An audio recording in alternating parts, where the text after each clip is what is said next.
Good morning to everyone. Thank you for being here. Those who are visiting with us, thank you for being here. Hope you feel welcome and stick around and let us get further acquainted with you.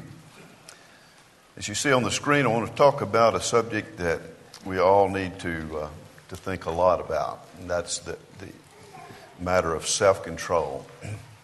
As I was thinking about this matter and the challenge that it brings to me, I think about a lot of things in my life where I did not exercise self-control as I should, and then later paid a price for it. And I'm finding that that's probably one of the most common problems and challenges that we all face, is that of self-control. I'm thinking of Paul talking to Felix, and he reasoned with him about judgment and about self-control. Self-control before judgment, to the final day of judgment. He reasoned to him about you got to do a lot of analysis, self-analysis, and examination, and get things under control. Remember, Romans chapter 1 talks about that people know the wrath of God, and yet they suppress that truth. They suppress the truth in unrighteousness. There's a lot of things that we know, and we don't use it when we need to use it. So it is very important for us not to suppress the truth that we know, because that's really one of the things we tend to do, is suppress what we know and then go ahead and do this particular thing, and then we pay a price. I remember years ago, a brother was having a hard time. He had become an alcoholic, meaning that he started out somewhere way back in the past just drinking a little bit. And then somewhere along the line, the little bit didn't seem to bother him so much, so maybe a little bit more won't bother me.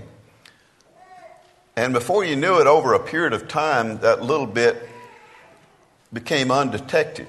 He couldn't detect anymore that he was now under the power of the spell of alcohol. And he couldn't think in terms of managing it, because he wouldn't admit that he was already managed by it. He was already under its power before he even realized that he was under its power. And that was because he started with a little bit. And then he just gradually, it just becomes a little bit more, and a little bit more, and a little bit more. And each little bit, after a while, doesn't have the same power that it had. And so I need a little bit more. And that's what happened. After a while, he became an addict. It was an ugly thing to see. Some of you who work in hospitals have seen a lot of ugly things, I'm sure. But one night I was called downtown Birmingham to UAB Hospital in the emergency room to visit this guy and to help out. The parents were panicking. And it was awful. I mean, the guy was in convulsions, and his eyes were rolling back, and they had to keep a wooden spoon in his mouth to keep him from swallowing. He said if he doesn't, he'll choke to death. He'll swallow his tongue. And that was an awful sight for a young man who hadn't been around that kind of stuff very much, to see that. And then there were others who were drug addicts. They were strapped on tables because they were in such agony, because they were addicts. And you don't become an addict overnight. You start somewhere, and then you kind of get there, and then before you know it, you don't even realize it, and you might not even admit it. One of the first things that Bradford, which deals with that kind of addiction, said in a meeting with this man is that, number one, addicts will not admit to being addicted. You can't get them to admit that they're under its control. It's a hard thing for them to come to self-realize you are a slave. You are a slave of this. And it has enslaved you. You no longer have control. You think you do. You think you can handle it. You don't. It's a matter that you have let it go so long that every stage of it you deceived yourself and said, I can handle it. Every single stage of it. I can handle it. I can handle it. That's what we tell ourselves. And then we are handled. Now, one of the things that was brought out, and of course all of these principles, I know the counselor who was trying to get us to help this man, he was counseling us that this man has got to be approached in a different way. You can't just tell him, quit, you need to quit. That's not going to do it. Because he's going to be in denial. But you're going to have to convince him or try to show him that he is not just hurting himself, he is hurting you. And you've got to try to convince him that he is hurting you. His family, those that he was friends with, those that loved him, he's got to be, that you got to get to him on the emotional level that he is not just hurting himself. Now, most of the appeal is on a different level to get somebody to come out from under some kind of addiction. You've got to come, you can't just approach them and say you need self-control, because they think they are in control. The appeal has got to be that you've got to connect them up with a strong love principle. That is, you've got to convince them that they're hurting people that they love. And so you've got to appeal to what's hurting you. And when you can convince them of what's hurting you about this whole situation, then he will free up to admit that it's hurting him too. But you can't get to him to admit it any other way. You got to get him to see how it's affecting you. So what we're dealing with is not just a drug addiction or an alcohol addiction. We're dealing with issues like that are so subtle that people don't even sometimes even recognize that they're under the control of something. So there is a battle that has to go on inside you. And one of the things that we've got to learn about this battle is what it is that we need to be fighting. And then we've got to confront the issues that are going to help us win that battle. There are things, for example, that we've got to harness these things. They're real things, and if you don't harness those things, kind of like a horse running wild, you don't learn how to harness that horse, then that horse is no good. But if you can harness his power, harness him, and then learn how to steer him to useful things for you, then you got something. But just a horse that's running wild is no good. And you're having these impulses that you have. If you have them, they can be dangerous, and they can be leading you into places that you don't need to be going. But if you can harness those things, then you can make something that's good and positive. What are the things that we have to harness as far as our emotions and our mind are concerned? John talked about this in 1 John chapter 2, verse 15 through 17. He says that really all there is in the world are three things that are going to take you somewhere. Or the will of God will take you somewhere. You're either going to let it be the will of God, or you're going to be driven and controlled by these three things. And he says the first one is the lust of the eye.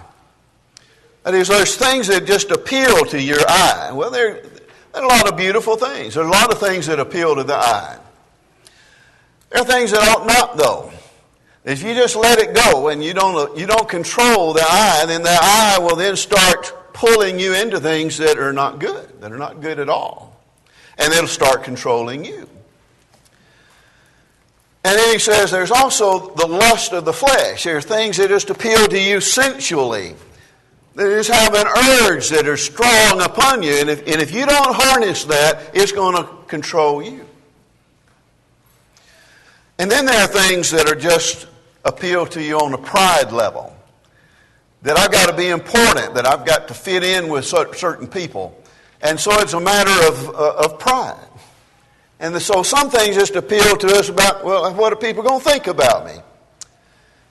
And if you can harness that where your greater concern is, what does God think about me? And that's your major concern. And what people think about you, you can't control what they think. And you can't make people think well of you. You can give them ammunition to use against you, but you can't make people think well of you. You've got to be able to control the things that you can control. And the first thing that you can control is how I assess that. How do I assess people versus God? You see, there are lots of things that have to go on in the heart for us to be molded and made to do the will of God instead of just being pulled by lust of the eye, lust of the flesh, pride of life. An alcoholic is an easy thing for us to relate to as far as seeing how that got to him. Well, it looks good. Proverbs says, don't look at it when it swirls around in the cup. Man, they wrap it up with fancy wrappers and make it look, the bottles are so different and unique. You know,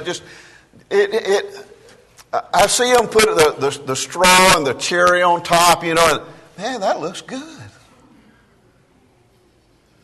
And so it's designed to be that way. And the proverb writer said, don't look at it when it sparkles and red in the cup. And don't do that because it's appealing to you. And it's going to get you. And so that's the first thing that alcoholic has got to learn is you got to quit looking at that. And you got to quit thinking about that. And every time you see it, you've got to turn your eyes away from it because it's going to pull you in, sure as the world's going to pull you in. Alcoholic has got to recognize the trigger points. He's got to recognize this triggers this, and it's going to lead me to that, and that's not going to be good. And I know how it gets me. I knew how it got me before, now I see how it gets me now. You know, those are the things that an alcoholic has to do. But an alcoholic is not the only one that's addicted with anything. And the point I'm making is, of course, that everybody's got those trigger points. And everybody's got to recognize the trigger points. Doing the will of God has got to come to the top, the thing that you value the most, so that it overwhelms those trigger points, that it takes priority over those trigger points as we talk. So there's a battle to face. And that's on the trigger points even before the activity. For example, if David, when he was looking out over the town and he sees this beautiful woman bathing, if he just said, I don't need to be thinking about that. I don't need to do that. And then he would have handled the trigger point. But instead, he didn't handle that. He let the trigger point keep pulling him in until he made a decision to invite her up. You see, one thing leads to another. But if you deal with the trigger points, lust of the eye, lust of the flesh, pride of life, if you can deal with those more effectively, with the will of God riding top priority over everything, then you can manage those things. Not by yourself, but you can manage those things with the special help you get from the Father. See, without control, we get pulled into things. And we get pulled in, and then before you know it, we're all tied up. And we don't know how to manage it. You get to a point where you don't care. The Bradford counselor said, there's a point where the person doesn't care about himself anymore. But they still hold on to a little bit of care about people that they love. So you got to tell them, who else are you destroying? I'm destroying myself, but I don't care anymore. That's one thing. But when you can convince them that you're not just destroying yourself, it is breaking your mother's heart. Your daddy just doesn't know what to do anymore. you're destroying them. You're breaking their heart. They're crying. You're destroying relationships. Your wife, your husband, could be even our children, people that are important to us. Those are the people, if you don't care about yourself, at least care about them. What are you doing? You're not just doing something to yourself, you're destroying them as well. How would you like to go into eternity knowing that all the last things that you left your parents or your brothers or your sisters or your children, or thoughts of how they were just under the control of that so much that they didn't even think of us enough to try to get help? You see, without control, we destroy ourselves. And you can't manage this self-control on your own. You might have special help with that. But part of the special help that you get with that is relationships with other people. And especially relationship with God. You can't do it. Look at John chapter 15. Looking at John chapter 15, listen to what Jesus says here. In his analogy of a vine and branch, he makes this analogy. John 15:1. I am the true vine, and my Father is the vine dresser. So he's working with me, and I'm the vine. And every branch in me, that says people that are connected to me, see? These people are connected to me. And if he doesn't bear fruit, God's going to take him away because he's not bearing fruit. Fruit is an indication of a healthy connection. A lack of fruit would say that there's a problem here. There's not very much strength coming in this connection. So if he bears much fruit, then all is well. But if he doesn't bear much fruit, then he tries to work with it more and just kind of do something that might feel a little drastic. He prunes it, that it may bear more fruit. Do that with a plant. God does that with relationships. You are already clean because of the word which I've spoken to you. Abide in me, that is, you stay connected with me and I in you. Listen to this point here. As the branch cannot bear fruit of itself. And one of the fruits of the Spirit is self-control. And so what he's saying is you really can't do much in the area of self-control if you do not stay healthily connected to Jesus. Jesus is going to be the strength of that. There's the relationship with God. And without me, if you don't abide in me and I in you, the branch cannot bear fruit of itself. You cannot handle this on your own. That's why the addict becomes an addict, is he's not healthily connected to Jesus to start with. And that's why he's inviting these things in, lust of the eye, and lust of the flesh, and the pride of life. All that's got a greater pull on him than the will of God does.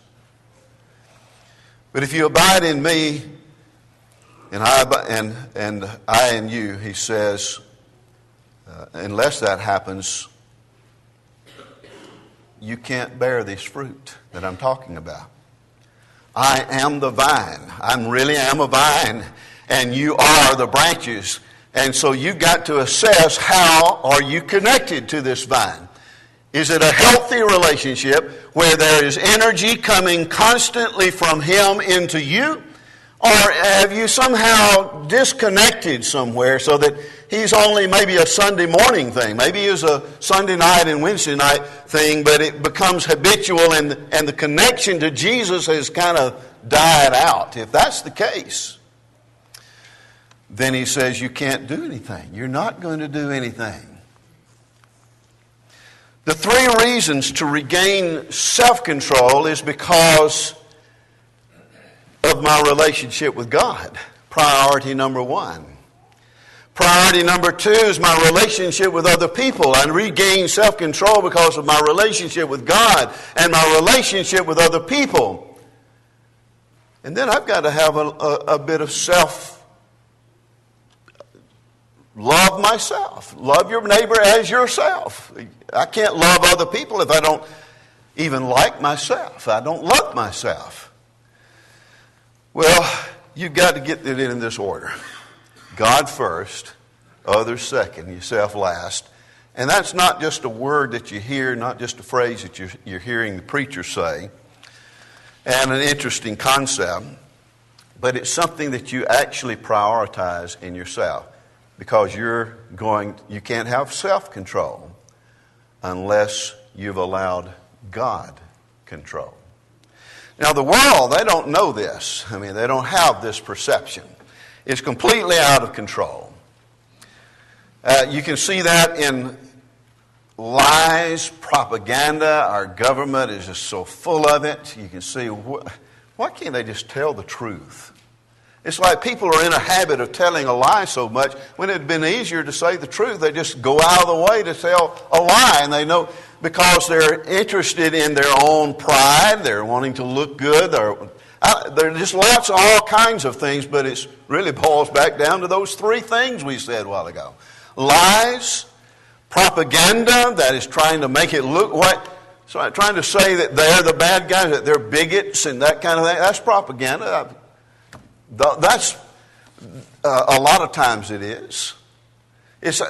And people are just out of control with that.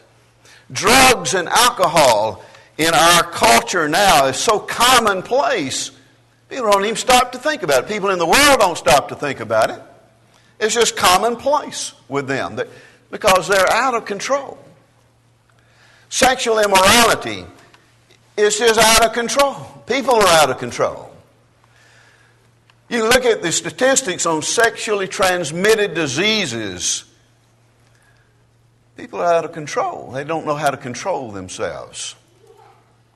And we're looking at our country and we're saying, what is happening? It looks like we're heading for disaster. If you don't, it looks like the setup for Sodom and Gomorrah. I don't know how Sodom and Gomorrah got that way, but it didn't happen overnight, I'm sure. Probably got to the point where they just justified one thing, got another one, until they finally didn't even recognize we are a sinful, wicked people, and we better repent before God. You know, Nineveh was a wicked place. Jonah went to them and preached, you've got to repent before God. And that, for some reason, it woke them up at that time, and they repented. Later on, they went back into sin. But nevertheless, the point I'm making is that people have got to be awakened to their sense of duty and responsibility to God. And the world doesn't understand that. And the world doesn't appreciate that. And that's why it looks like we're headed for a certain disaster. And the world is trying to pull us into their mentality. And they're doing that with some measure of success. They don't think about these principles. And so they're controlled by lust and greed.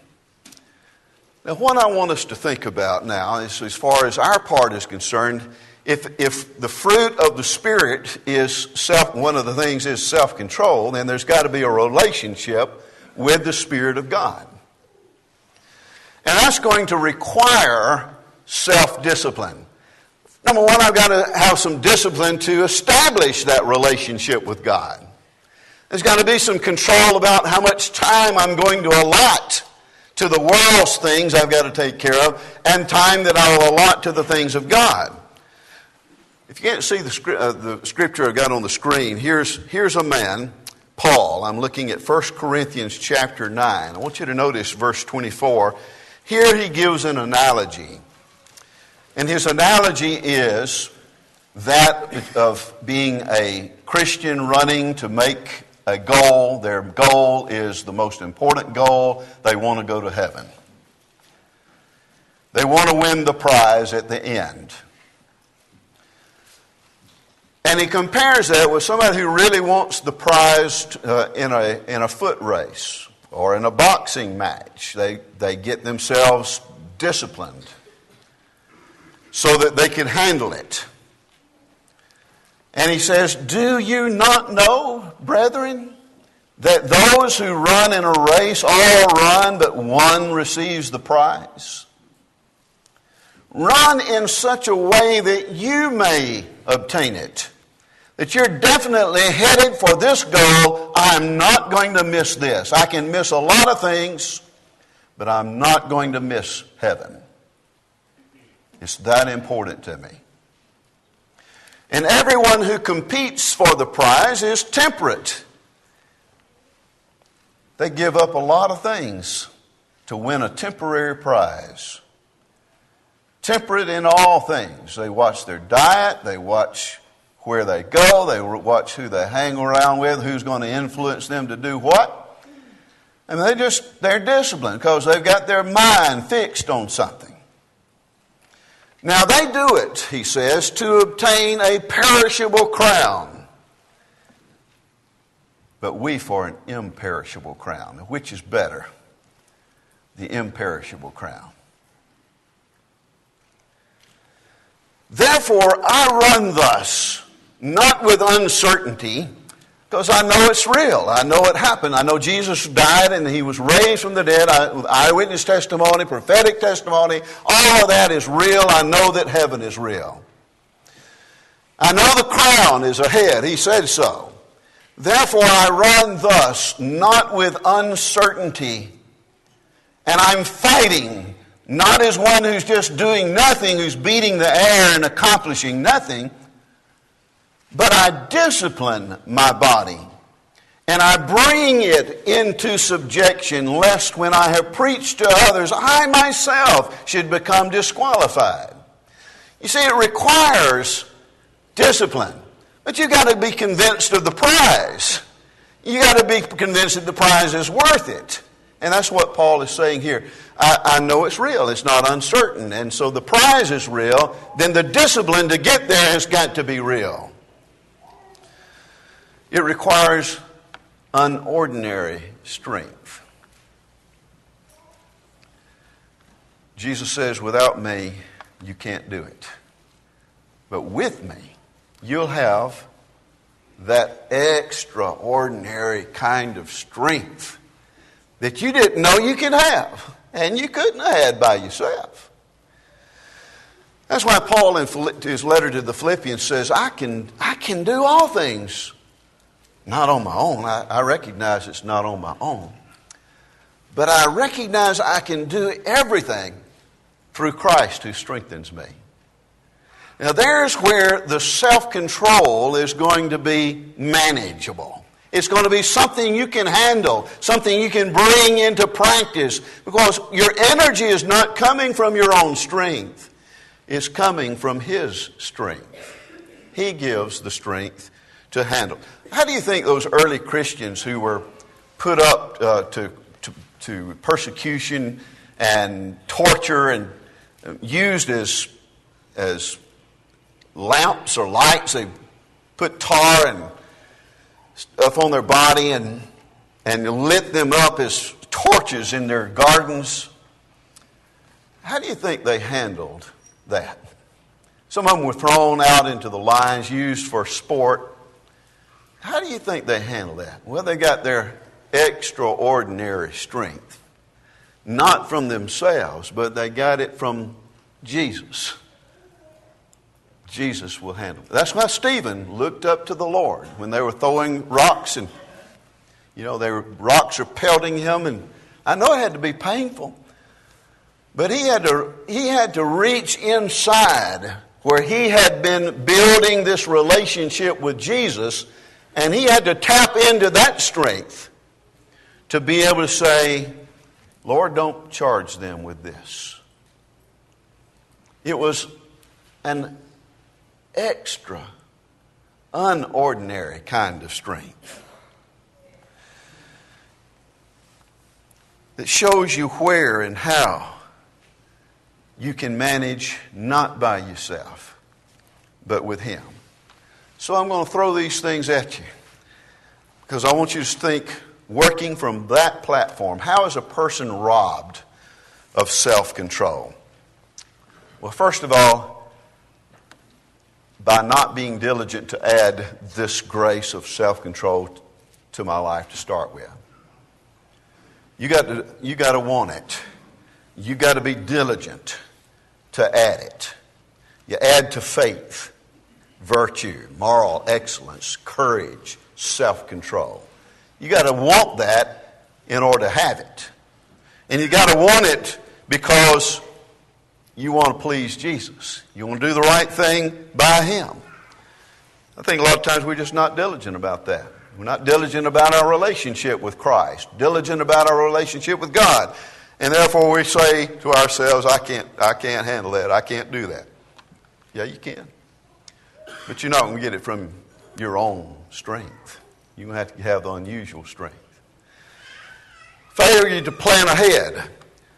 I don't think Joseph one day just when Potiphar's wife tempted him that he just said, I think I'll just come up with this principle that I'm going to save myself for marriage.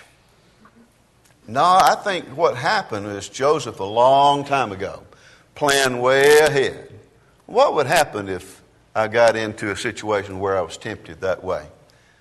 Well, here's what I'd do. And then when that moment came, he already had planned ahead. See, those things we can do through Him who strengthens us. Failure to adopt new habits. It may mean that you're going to have to give up this particular habit and replace it with a better one. Something that's useful. Something that is empowering. Doing this same old thing that drags you down and destroys you and controls you.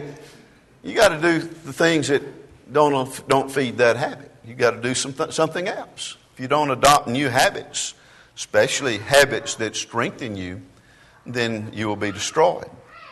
And you got to enlist helpful association. If the same old friendships, I remember I ran around with the wrong crowd, and then finally a day it dawned on me that I can't run with them anymore. Because those associations are going to get me right back where I was. Failure to enlist helpful associations. 1 Corinthians chapter 15, verse 33 says that evil companionships corrupt good morals. You want good morals, you're going to have companions that help your morals. So pick up, find friends that are up there on that spiritual plateau that will pull you up. And don't pull them down to yours. You get into there to help be pulled up. Helpful associations are very important. An addict can't do it on his own. He cannot overpower and overcome it on his own. And then you got to avoid high-risk situations. High-risk situations inclusive of what I just said about associations, but places. You know that they're serving alcohol there.